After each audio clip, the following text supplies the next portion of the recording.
Wow, gang, what a tournament, huh? I can't believe how young I look. Spanky here with my old friend Nova and his dolphin buddy Whiskers. Just wanted to say hello to all my little spankaroos out there. And you may wonder, so many people heard rumors about the amazing story of me making that tournament, and it truly was an amazing story. That's why myself, Whiskers, and Nova are here to tell you that amazing story. So the story goes like this.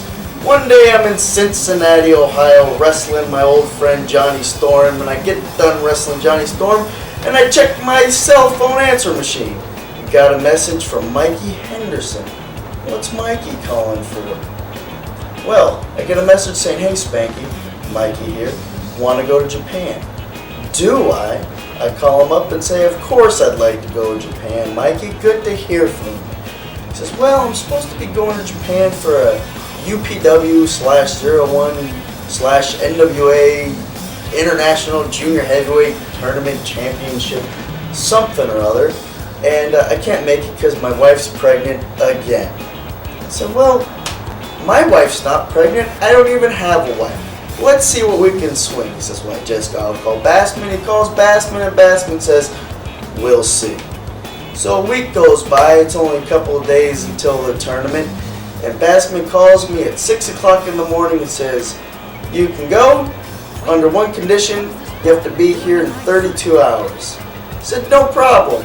Let me go grab some protein and some clothes and I'll get in my car." I go on MapQuest and wouldn't you know it, Cincinnati to LA is 2,100 miles. So, get in my car and I drive 2,100 miles. No sleep, eating nothing but protein shakes the whole time. Don't you guys understand how incredible that is? How incredible I am? Do you get it, Nova? So I get there, no sleep, slapping myself in the face the whole time just to stay awake, drinking Red Bull after Red Bull. Until I finally get there an hour and a half before showtime. I stop at my dear friend Ruckus's house, take a quick shower, and I get a call from Bassman. Bassman says, "One catch. You have to pretend you're Mikey Henderson." Pretend I'm Mikey Henderson? I've never sat through a whole Mikey Henderson match. No offense to Mikey Henderson, but, you know, who really sits through a whole Mikey Henderson match? He says, "Well, just do a backflip when you get in the ring, a little bit of this, a little bit of that, and you're going to have to wear a mask." "I don't have a mask, Rick." "We'll find you a mask, Spanky." "What does he wear, Rick?"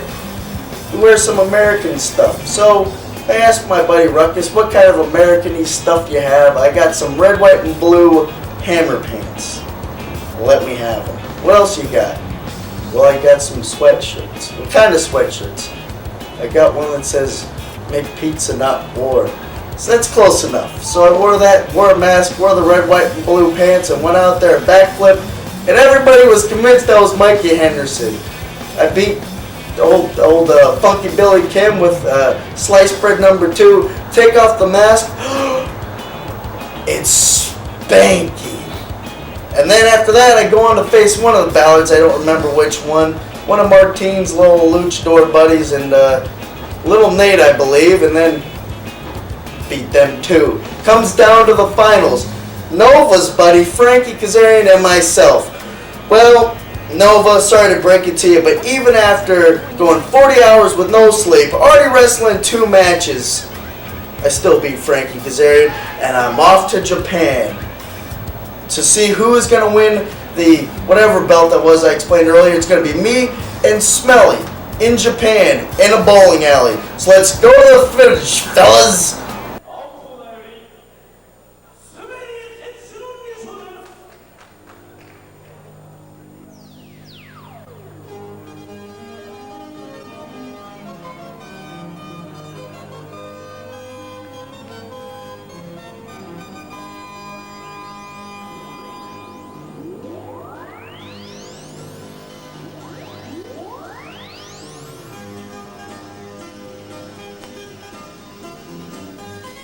Todd Kennelly sitting here with Spanky with a Sonic Vision UPW exclusive. Here we take a look at the Star Lanes in Sapporo, Japan. home of your matchup, Spanky, against Smelly to crown the first ever international junior heavyweight champion. Why don't you tell me a little bit, and the fans, a little bit something about this venue, Spanky? Well, Star Lanes, lanes as in bowling alley. We found out when we got to Spa that we were wrestling at, in fact, a bowling alley, but lo and behold, there was some arena in the basement there that held about 1,500 people and actually sold out back-to-back nights.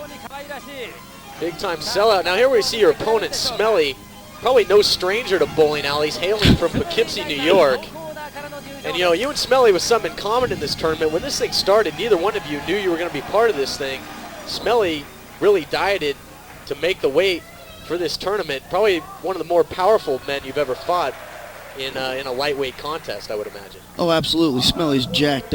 Funny thing about this finals of the tournament, though, you're going to see in a couple of seconds, I'm walking down to the ring, I already have the belt. It was a finals where apparently I was already the champ. I couldn't make heads or tails of it, but it's Japan, so, whatever. Well, that's confidence for you. Title on the line, and you're walking out with the gold. Getting ready for your grand entrance here in the Star Lanes.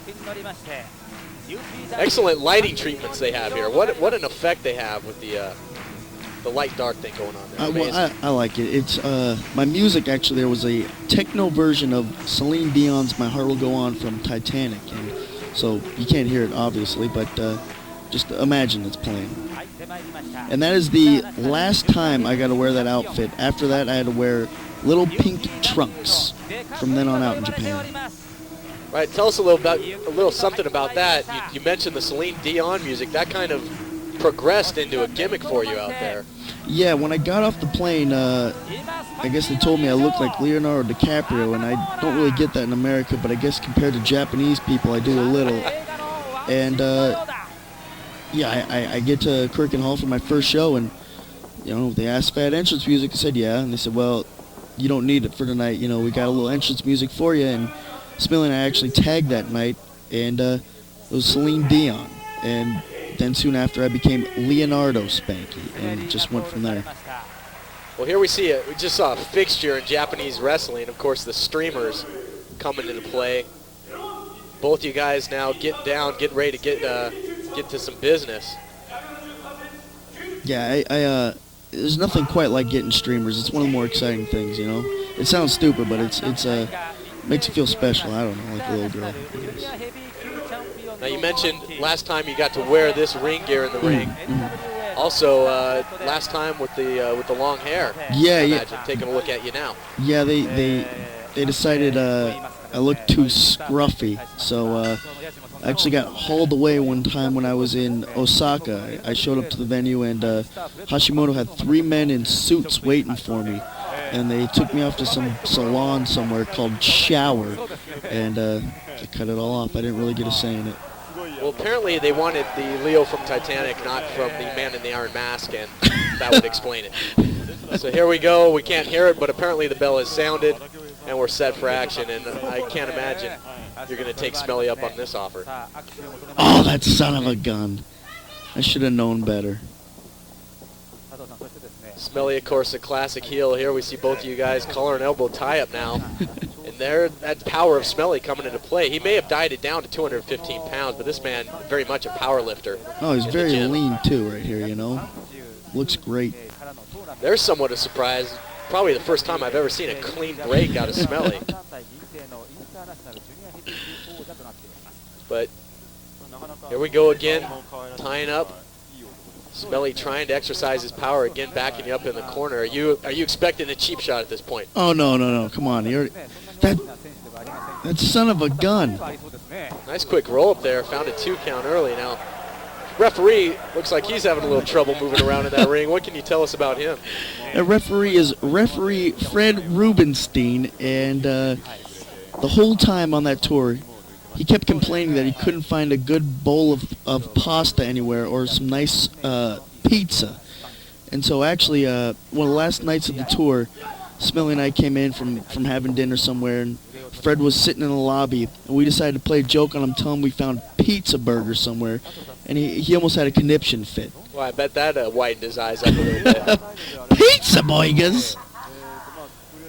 Amazing here. I got to give it to Smelly. Smelly, known for brawling, but really adapted his style a little bit. Tried to hang with you in the wrestling department, but a nice roll up there by you early, Spanky. Yeah, he definitely trained a lot. You know, he watched a lot of tapes and